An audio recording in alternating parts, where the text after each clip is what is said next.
So I was going to make a video the other day and this was all tangled up, so we don't want to have that. I thought, what do I have that I can spool this onto? So I made a cup of coffee and started thinking, and I looked at these K-cups, and I look at things a little different than most people. I'm going, that would make a perfect spooler. So I cut the bottoms off, one long and one short, and slid them into each other.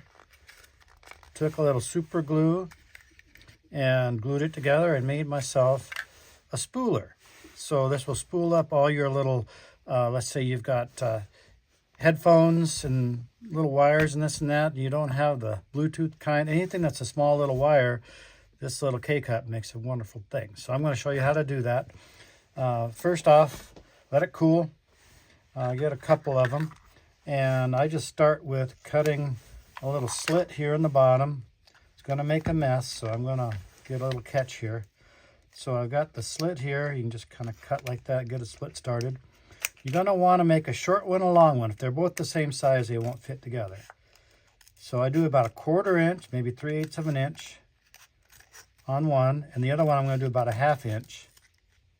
And this is kind of messy because there's a pouch inside of these things. I didn't know there was a pouch. So what I do now, I go to the sink, clean that up, and take this paper pouch out, and it will look, you don't have to get really OCD about it because you're going to cover it up. And then the next one, you're going to cut. So this one's about, from there to there, about 3/8 of an inch. I'm going to do the next one about 1/2 inch. Because if they're exactly the same size, they won't fit into each other. One has to be a little longer than the other. So I'm going to come down just above half. And, you know, this isn't going to hurt your scissors too bad. And let's get rid of that guy right there. I'm going to use that later. And again, get all this out and go to the sink, clean it out. And now this little one will fit inside the big one, or the long one will fit inside the shorter one.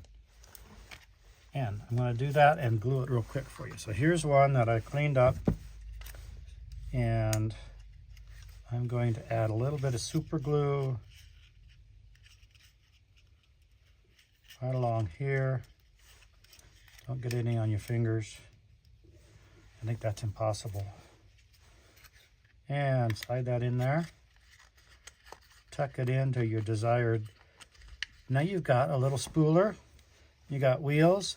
Now, if you were really crafty, see, I even added a little notch here, so when I start spooling it on, the notch will hold it. Then to hold it closed, I use either rubber band or these little ponytail rings.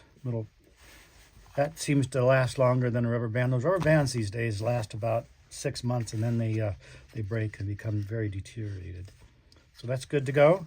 And watch how cool it is when you're ready to use it. You just grab the top thing and it just unwinds. And you got no knots, no little fingers need to take it all apart. And this will work for leftover yarns, leftover threads, anything you can think of that needs to be spooled. So easy little spooler.